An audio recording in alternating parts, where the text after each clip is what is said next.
కామారెడ్డి కేసీఆర్ ఇలాకా కాబట్టి నాకు సంబంధం లేదని మాజీ విద్యుత్ శాఖ మంత్రి గారు మాట్లాడొచ్చు. ఇక్కడ సూర్యాపేట జిల్లా నేరేడుచెర్ల దగ్గర రాస్తారోకో చేస్తున్నారు. నేరేడుచెర్ల గరిడేపల్లిలో వారి సొంత జిల్లా రైతులు రోడ్డెక్కి రాస్తారోకో చేసిన వివరాలు అధ్యక్ష.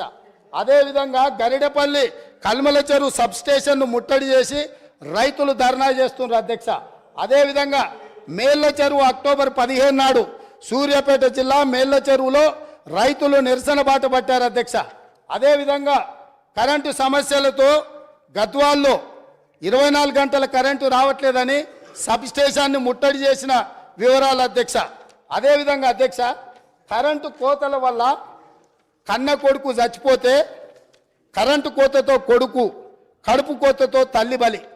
కరెంటు సరైన సమయంలో ఇవ్వకపోవడం వల్ల కొడుకు చనిపోతే ఆ దుఃఖాన్ని భరించలేక కొద్ది గంటల్లోనే కొడుకు శవాన్ని కూడా దాన సంస్కారాలు చేయకముందే ఆ తల్లి, కొడుకు పేరు కొమరయ్య, తల్లి పేరు ముత్తవ్వ, డోర్నకల్ వరంగల్ ప్రాంతంలో 2 ఏళ్లుగా వ్యవసాయం కలిసి రావడం లేదని అప్పులు పెరిగిపోయాయి. వాటిని తీర్చేందుకు కొమరయ్య సాగును పెంచాడు. కానీ విద్యుత్ రాకపోవడం వల్ల కొమరయ్య అనే రైతు చచ్చిపోతే ఆ దుఃఖాన్ని తట్టుకోలేక గుండె బగిలి కన్న తల్లి ముత్తవ్వ కూడా చనిపోయింది అధ్యక్ష. ఇదే కాదు అధ్యక్ష, ఇంత ప్రోగ్రెస్ రిపోర్ట్ చదివిండు కదా మా మిత్రుడు. నేను అడగదలుచుకున్నా, ఎందుకంటే వారు చాలా సీనియర్ సభ్యులు, వారు అన్ని విషయాలను వారు సభ ముందుకు తెస్తే నిజంగా మేము అప్రిషియేట్ చేస్తాం అధ్యక్ష. మేము వైట్ పేపర్ పెట్టింది దేనికోసం అధ్యక్ష? వాస్తవాలను ప్రజల ముందుకు తీసుకెళ్ళి వాళ్ళ సలహాలు సూచనలు తీసుకొని ఒక మంచి పరిపాలన ఇవ్వాలని మేము చర్చ చేసినాం అధ్యక్ష.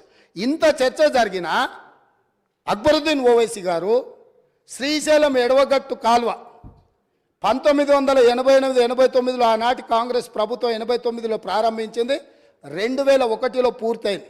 20 సంవత్సరాల నుంచి శ్రీశైలం ఎడవగట్టు కాలువ మీద 900 మెగావాట్ల విద్యుత్ ఉత్పత్తితో నడుస్తున్న ప్రాజెక్టు నీళ్ల ద్వారా నడిచే ప్రాజెక్టు అధ్యక్ష. అక్కడ ఈ ప్రాజెక్టును మేము నిర్మిస్తే నిర్వహణ లోపం వల్ల ఆగస్టు 22, 2020 నాడు ప్రభుత్వ నిర్లక్ష్యం వల్ల 2 రోజుల ముందే హెచ్చరించిన ఇక్కడ సమస్యలు ఉన్నాయి, తక్షణమే అధికారుల నిపుణులను పంపించి ఈ సమస్యల్ని పరిష్కరించండి, లేకపోతే పెను ప్రమాదం జరగబోతుందని అక్కడ అధికారులు ఇక్కడ ఉండే అధికారులకు హెచ్చరిక లెటర్ పంపించిన వారు మంత్రిగా ఉన్నప్పుడు నిర్లక్ష్యం వల్ల, పట్టించుకోకపోవడం వల్ల శ్రీశైలం విద్యుత్ సొరంగం 900 మెగావాట్లది బ్లాస్ట్ అయి 9 మంది చచ్చిపోయినారు అధ్యక్ష. 9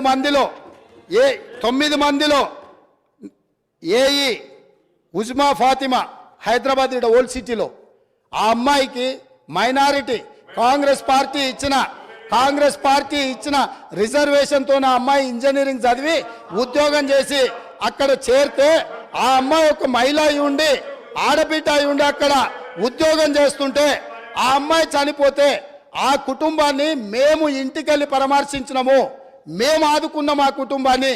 కానీ రాష్ట్ర ముఖ్యమంత్రి గారుగా ఆనాటి ముఖ్యమంత్రి గారు కానీ ఆనాటి విద్యుత్ శాఖ మంత్రి కనీసము మన చాదర్గట్టులో ఉండే ఆ మైనారిటీ ఏఈ కుటుంబాన్ని కూడా పరామర్శించలేదు.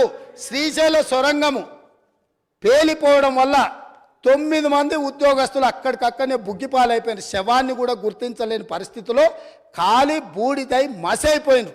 మానవత్వం లేని ప్రభుత్వము దాని మీద విచారణకు ఆదేశించలేదు.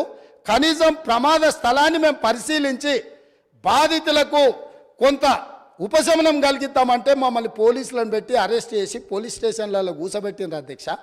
ఇన్ని తప్పిదాలు ఎంఐఎం పొత్తులో ఉన్న బీఆర్ఎస్ పార్టీ ఆనాడు ప్రభుత్వం నుండి దుర్మార్గాలు చేస్తే ఈ శ్రీశైలం ఎడమగట్టు కాలువ మీద జరిగిన ప్రమాదం గురించి కూడా మా మిత్రుడు ఈ సభలో ప్రస్తావించి ఉంటే ఎస్ డెఫినెట్గా మేము అప్రిషియేట్ చేసి ఉండేవాళ్ళం. కాబట్టి ఈరోజు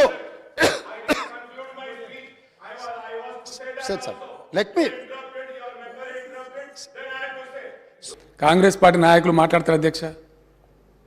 కేసీఆర్కి పిండం పెడతాం, ఇవన్నీ చేసినందుకు నాకు పిండం పెట్టాలా? ఈ తిప్పల పడ్డందుకు ఆ పిండం పెట్టాలా?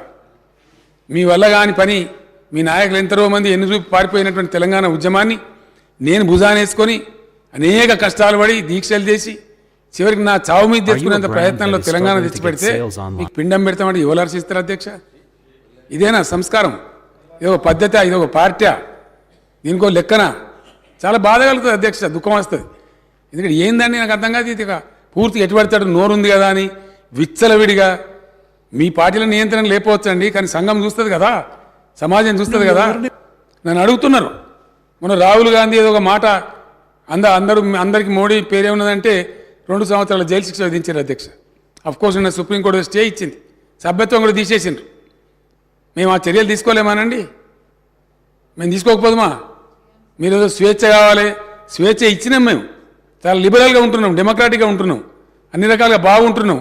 లేకపోతే మీరు అట్లా మాట్లాడిన దానికి మీ తాట తీసే పరిస్థితి ఇష్యూ కాదు కదా గవర్నమెంట్ అనుకుంటే. కానీ మీరంతా ఆ విధంగా ఇష్టం వచ్చిన అడ్డగోలు మాట్లాడినా మేము సంయమనం పాటిస్తున్నాం.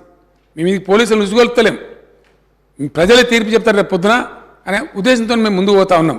కానీ బాధ మాత్రం కలుగుతుంది అధ్యక్ష.